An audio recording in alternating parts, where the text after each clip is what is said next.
Andeko Mbote. Mbote papa. Comment on a ni papa? Comment on a Georges Chimbalanga Ololo?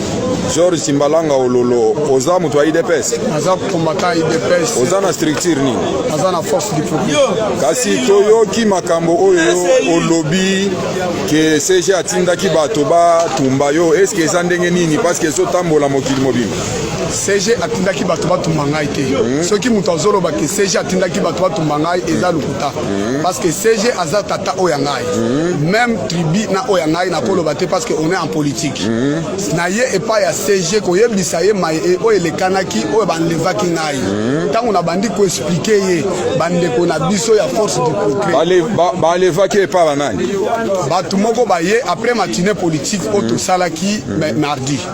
Tango ba ye ba komi na kati ya siège à parti bande ko na biso ba senga kabambongo asengi bangombongo.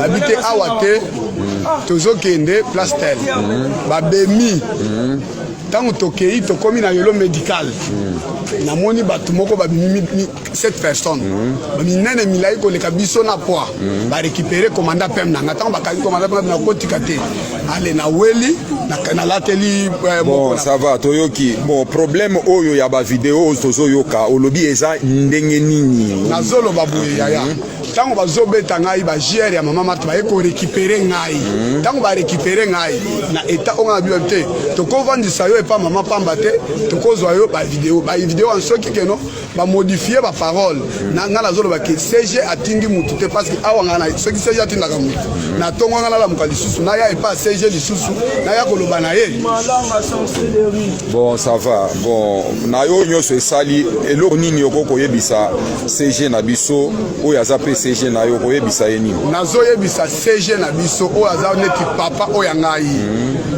awa na minute oyo toza encerclé na banguna ebele parce que victime ya liboso eza ntobe oyo bafongolaki monoko ya mibale ye moko amoni na butu ya lelo balandeli 3 fois bake babeti ye makasi ya lagoni ye wana telemi wana mpo na nga nde na telemi boye na bendi soki keno balobi ke ngai Chimbalanga balobi ke CG atindaki bato eza faux et archi faux c'est faux et archi faux. Ok, merci.